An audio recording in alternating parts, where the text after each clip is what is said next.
우리가 이제 믿음이라는 얘기를 했을 때 저는 가장 먼저 떠오르는 사람이 이제 아르키메데스라는 예전 그리스 로마 시대의 철학자예요. 이제 그 철학자에게 그 왕이 금관을 하나 주면서 이 금관에 과연 금 말고 다른 불순물이 섞여져 있는지를 알아내라는 거예요. 근데 무게를 재도 똑같고 겉으로 봐도 똑같으니까 이게 금 말고 다른 게 섞여 있는지 알 수가 없었던 거죠. 근데 그 철학자가 목욕을 하러 목욕탕에 들어갔는데 물이 넘치는 걸 본 거예요. 그걸 보고 우리가 가장 잘 아는 말이죠. 유레카라고 하면서 나와서 안 거예요. 이제 어떻게 해야 될지.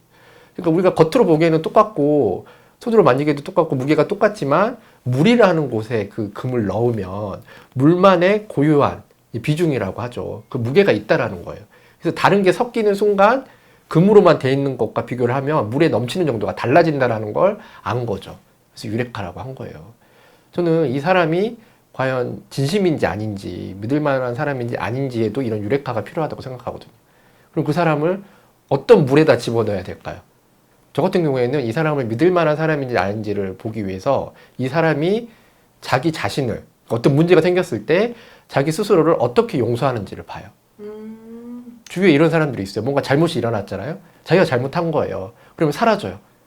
그리고 좀 있다가 나 고생 되게 많이 하고 왔다고, 나 용서했다고 나를. 이런 사람이 있어요. 자기가 자기를 용서하는 거예요. 아, 다른 사람 용서 안 했는데. 심지어는 어디 뭐 그런 뭐 종교 기관에 가서 그런 어떤 종교에 자기가 믿는 그분이 나를 이미 용서했다고. 자기가 잘못한 사람한테는 어떤 반성이나 이런 것도 없이. 저는 이런 사람은 믿지 않아요. 왜냐면 이 사람과 어떤 문제가 생겼을 때 이 사람은 상처 입은 나는 상관없이 자기 혼자 용서받고 올 거잖아요. 그런 사람은 다른 사람을 겁내지 않아요. 왜냐면 자기는 문제가 생기면 또 자기를 용서하면 되니까.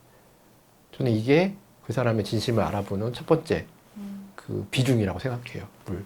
그리고 또 하나는 이 사람이 어떤 문제가 생겼을 때 그 문제를 어떤 식으로 해석하는지를 봐요. 가장 위험한 사람이 그 상황을 굉장히 긍정적으로 해석하는 사람이에요. 우리가 긍정적으로 해석하면 굉장히 좋은 것 같잖아요.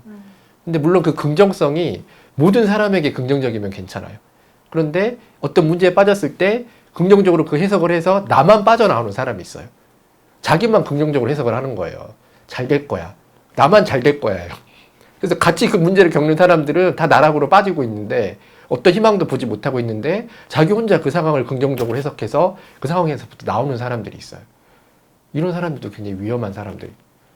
왜냐면 같이 지내다가 어떤 문제가 생겼을 때 그게 나는 너무나 심각한데 이 사람은 나와의 그 관계에서 같이 그걸 해결하는 게 아니라 자기 혼자 그걸 긍정적으로 해석하고 자기 혼자 빠져나가 버리는 거예요. 그리고 자기 혼자 첫 번째 얘기했던 스스로를 용서하고 스스로를 반성하고 자기 혼자 다시 일상으로 돌아가 버리는 거죠. 나는 나오지 못했는데. 그리고 내가 그렇게 긍정적으로 해석하든 말든 그 사람은 상관을 하지 않는 거죠. 있을 때 그냥 처음부터 믿을 만한 사람이야라고 판단하는 사람들이 있잖아요. 그럼 왜 그런 판단을 내리는 거예요? 그거는 정말 자기의 기호와 취향에 따른 판단인 것 같아요. 예를 들어서 뭐 이런 경우가 있어요. 길을 가다가 막 시키지도 않았는데 쓰레기를 주워요, 이 사람이. 그걸 보고 이 사람은 정말 믿을 만한 사람이다. 남이 보지 않았는데도 이런 도덕적인 일을 한다라고 자기 혼자 그냥 믿는 거예요. 맹신인 거죠. 이런 행동을 하는 사람은 틀림없이 괜찮을 거다라는 자기만의 공식 속에 대입을 하는 거예요. 그건 굉장히 위험한 일이에요. 그러니까 뭐 예를 들어서 이 사람은 굉장히 산만해요. 사람이 산만하니까 굉장히 공부도 못할 것이고 관계에서도 굉장히 산만할 거기 때문에 안 좋은 사람일 것이다라고 자기 혼자 판단을 해버리는 거죠. 이런 게 확장되면 어떻게 되죠? 저 사람은 여자기 때문에, 저 사람은 남자기 때문에, 저 사람은 흑인이기 때문에, 저 사람은 백인이기 때문에 이런 식의 편견이 생기고 자기만의 그런 그 사람과는 상관없는 자기만의 결정을 하고 자기만 믿어버리는 거예요. 굉장히 위험한 일입니다. 그러니까 이게 믿음이 맹신이 돼서는 안 돼요. 그리고 또 한 가지 더 있는 게 그 사람이 하고 있는 말과 그 사람이 하고 있는 행동이 과연 얼마나 일치돼서 움직이고 있는가를 보라는 거예요. 왜냐하면 말만 굉장히 잘하고 행동이 따라주지 않는 사람도 있고 행동은 굉장히 앞서는데 그 말은 다른 얘기를 하는 사람들도 있거든요. 그래서 그런 것들은 사실 근데 감출 수 있는 부분들이에요. 말과 행동은. 왜냐하면 그 사람 앞에서만 그렇게 하면 되니까.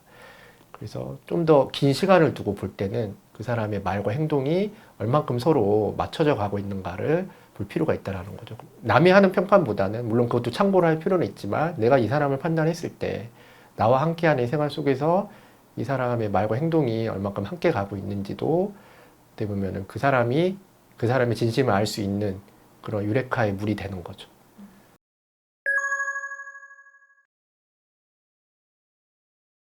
그래서 이 믿음이라는 말이 나오면 자주 듣는 애가 있는데 토끼와 호랑이 예를 많이 들어요. 그러니까 토끼가 호랑이랑 친해지고 싶어서 호랑이 가면을 써요. 그래서 호랑이처럼 행동하고 호랑이처럼 소리 지르고 호랑이 행세를 하고 다니죠. 그런데 결국 그 토끼는 집에 가서 자기가 먹을 수밖에 없는 홍당무를 먹어야겠죠.